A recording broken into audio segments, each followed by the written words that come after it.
말씀 고맙습니다. 지금부터 질의응답 시간 갖겠습니다. 첫 번째로 민생, 경제 분야입니다. 제가 먼저 두 분 지목 드리겠습니다. 질문하실 분은 손을 들어주시면 감사하겠습니다. 네. 첫 번째 질문이다 보니까 거의 모든 분들이 손을 들어주셔서 제가 좀, 네, 마음이 무거운데요. 네, 그냥 제 눈에 띄는 분에게 아무나 하세요. 네, 제 눈에 띄는 분에게 질문 드리겠습니다. 네, 송정호 기자님. 제가 첫 번째 질문자가 될 거라고 생각을 못하고 손을 들었는데 첫 번째 질문자가 되고 보니까 급격하게 긴장이 됩니다. 서울경제 송정호 기자입니다. 사실 환율 문제를 질문을 드리고 싶은데 오늘 아침 방금 1,480원이 넘었습니다. 이 1,500원까지 올라갈 거라는 지적들이 나오고 있는데 환율 문제를 해결하기 위해서 대통령께서 가지고 계신 특단의 대책 이런 것들이 있을지 궁금합니다. 네. 특별한 대책이 있으면 이미 했겠죠. 정부가 할 수 있는 또 유용한 많은 정책들을 시행하고 있습니다. 물론 시장은 언제나 여러분이 아시는 것처럼 수요와 공급에 따라서 결정되죠. 역대 최대의 수출 실적 7천억 불을 달성했고 무역 수지 흑자도 계속되고 있고 또 성장도 회복되고 있는데 환율이 작년 윤석열 정권 당시 그때에 지금 다다르고 있습니다. 일부에서는 뉴노멀이라고 하죠. 그리고 지금 원화 환율은 N 환율에 연동되는 측면이 있습니다. N 달러 환율에. 근데 일본에 비하면 우리는 평가절하가 좀 덜 된 편이에요. 거기가 지금 기준으로 하면 일본 기준에 우리가 그대로 맞추면 아마 한 1,600원 정도 돼야 되는데 N의 달러 연동에 비하면 좀 그래도 잘 견디고 있는 편이다 이렇게 봐주시면 될 것 같습니다. 관련 책임 당국에 의하면 한두 달 정도 지나면 1,400원 전후로 떨어질 거다라고 이렇게 예측들을 하고 있습니다. 이게 이제 여러 가지 불리한 측면도 있고 또 수출 기업들에게는 유리한 측면도 있는데 어쨌든 대한민국만의 독특한 현상은 아니어서 우리 대한민국만의 정책으로 쉽게 이걸 원상으로 되돌리기는 어려운 상황으로 판단이 됩니다. 지속적으로 가능한 수단들을 발굴해내고 또 환율이 안정될 수 있도록 노력해 나가겠습니다. 네, 다음. 네, 저기 뒤에 심원기 기자님. 네, 대통령님 뉴스원 심원기 기자입니다. 누구시라고요? 뉴스원 심원기 기자입니다. 아, 네. 네. 저는 국민 관심이 높은 주거 문제와 관련해서 여쭙고 싶은데요. 정부가 지난해 2차례 대책을 내놓았지만 서울을 중심으로 집값은 좀처럼 안정되지 않고 있는 듯합니다. 추가 공급 대책이 시급하다는 의견이 많고 정책실장께서는 최근 양도세 보유세를 언급하셔서 그 개편 가능성에도 국민들 관심이 높은데요. 대통령께서는 그동안 시장의 자율성을 강조하며 인위적 개입은 지양해야 한다는 지론을 밝혀오셨지만 서민 집값 안정을 위해선 정부의 직접적 개입이 불가피한 것 아니냐 필요하다는 의견도 상당히 고심이 크실 것 같습니다. 정부가 이른 시점 혹은 상반기 중에는 부동산 정책의 큰 그림을 제시할 준비를 하고 계신지 양도세나 보유세 등 세제 전반 개편도 함께 추진할 계획이신지 등에 관해 말씀 주시면 감사하겠습니다. 네, 대한민국의 집값 수준은 일본의 잃어버린 30년이 문제됐을 그 시점의 상황을 향해서 계속 치닫고 있습니다. 아마 아시겠지만 평균적인 노동자들이 받는 월급을 한 푼도 안 쓰고 전부 적금할 경우에 그 지역에 집을 사는데 몇 년 걸리냐 이런 지수가 있는 거 아마 잘 아실 겁니다. 대한민국이 아마 정확한 숫자는 아닌데 15년 동안 하나도 안 먹고 하나도 안 쓰고 다 모아야 겨우 평균적인 근로자가 평균적인 집을 살 수 있다. 막 그래 돼 있을 거예요. 엄청나게 집값이 높은 거예요. 여러 가지 요인들이 있겠죠. 대한민국은 투자 자산이 전부 부동산, 거의 대부분이 부동산 아닙니까? 이런 나라도 좀 드물죠. 그래서 수도권 집중도가 엄청나게 좀 높죠. 지금도 수도권으로 몰리고 있습니다. 그러니까 당연히 수요 공급의 균형이 무너지고 집값이 상승하게 되는 요인이 되는 것 같아요. 아주 근본적인 대책은 수도권 집중을 완화하는 것하고 이제 자산 배분에서 이제 부동산 보유 비중을 줄이는 것이라고 생각됩니다. 그래서 근본적인 정책 방향을 우리는 이제 금융의 생산적 금융으로의 전환. 돈만 있으면 무조건 집을 또는 땅을 건물을 사려고 하는 이걸 좀 이제는 좀 유용한 금융 자산으로 특히 그 중에서도 생산적 영역에 주식 시장으로 이렇게 전환을 하기 위해서 우리가 정책적 노력을 하고 있습니다. 뭐 조금은 효과가 있는 것 같아요.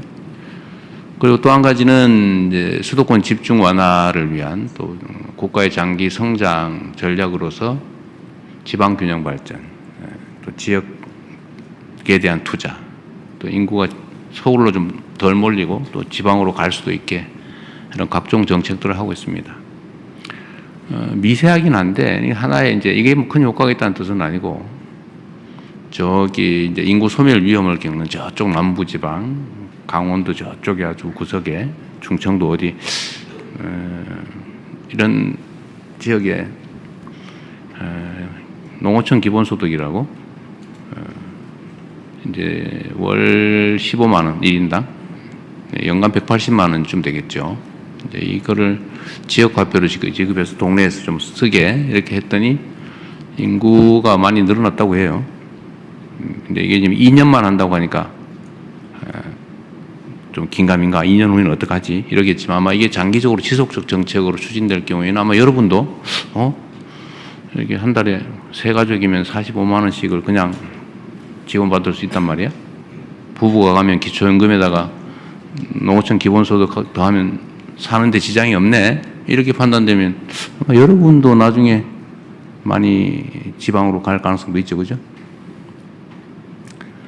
이제 이렇게 안정적인 제도를 만들면 좀 하여튼 이걸 포함해서 이번에 이제 우리 강력 통합에 대해서 거리가 좀 먼 지역 이런 지역에 대해서는 뭐 사실은 잘 상상하기 어려운 규모의 재정 지원, 또 권한 배분, 기업 유치, 공기업 우선 이전 뭐 이런 등등의 아주 압도적 조치들을 하려고 합니다. 이러면 조금씩 효과가 있겠죠. 그러나 이건 아주 근본적인 대책이고 좀 단기적 대책으로 보면 보통 우리가 생각하는 대로 뭐 공급을 늘리는 방법, 또 수요를 억제시키는 방법, 뭐 이 두 가지 아닙니까? 공급을 늘리는 방법으로는 수도권에 집을 지을 땅을 대대로 확보하거나 재건축, 재개발을 활성화하거나 아니면 뭐 여유부지들의 주택을 추가로 짓거나 하는 거죠. 아마 곧 국토부에서 공급 확대 방안을, 현실적인 공급 확대 방안을 발표할 겁니다. 아마 여러분들은 과거에는 뭐 주택을 뭐 100만 호를 뭐 이런 말씀을 많이 들었을 텐데 최근에 그 얘기를 잘 못 들으실 거예요. 연간 수십만 호가 사라지기도 하고 또 새로 지어지기도 하고 그러죠. 많을 때는. 근데 우리는 이제 그런 추상적 수치보다는 아주 구체적이고 현실적인 수치를 제시하려고 하죠. 그것도 뭐 계획 수준이 아니라 인허가 착공 기준으로. 그래서 곧 공급을 늘리는 방안은 발표할 테니까 조금 기다려봐 주시고요. 두 번째로 이제 공급에는 신축 공급이 있고 이제 뭐 주택을 많이 가지고 있는 사람들이 내놓게 하는 공급책도 있죠. 뭐 그런 방법도 저희가 찾고 있습니다. 이제 수요를 억제시키는 거 말고 이제 저희가 공급을 늘리는 거 말고 수요를 억제시키는 것도 중요한 정책이죠. 근데 예를 들면 내가 이제 먹고 살만해져서 좀 더 넓은 집으로 가야 되겠네. 또는 내가 부모하고 같이 살다가 또는 동거를 누군가 뭐 하고 있다가 이제 독립해서 나 집을 하나 가져야 되겠네. 이런 정상적 수요는 우리가 적극적으로 보호해야 되겠는데 집을 사 모아가지고 한 채 한 채 사 모아가지고 집부자 돼봐야지. 이런 사람들이 있단 말이에요. 수백 채씩 가진 사람도 있고 그렇잖아요. 뭐 수십 채, 뭐 서너 채는 기본이고 이런 경우도 있어요. 이런 건 투기적 수요라고 하죠. 야, 앞으로 집값이 오를지 모르니까 집을 좀 미리 무리하더라도 사놔야 되겠네? 이런 투기적 수요도 있죠. 네, 이런 수요들은 그렇게 자본주의 시장경제 질서라고는 하지만 그렇게 바람직하지는 않죠. 집은 필수 공공재에 가까운데 그렇게 투기적 수단으로 만드는 게 바람직하지 않다. 그렇게 하면 이제 규제를 해야 되겠죠. 그러지 못하게. 뭐 토지거래 허가제라든지 뭐 여러 가지 방법들이 지금 시행되고 있습니다. 또 앞으로 필요하면 얼마든지 또 추가할 수 있죠. 그 중에 가는 이제 세금 문제가 하나 있는데 지금 아마 제일 궁금한 건 이 세금 문제일 거예요.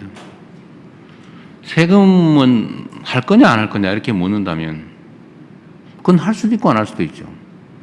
가급적이면 세금이란 국가 재정을 확보하기 위한 수단인데 이런 규제 수단으로 전용하는 건 바람직하진 않아요. 가급적 자제하는 게 좋다. 그러나 반드시 필요한데 유효한 수단인데 필요한 상태가 됐는데 바람직하지 않다고 안 쓸 이유는 없죠. 가능하면 그런 상황이 안 오기를 바라죠.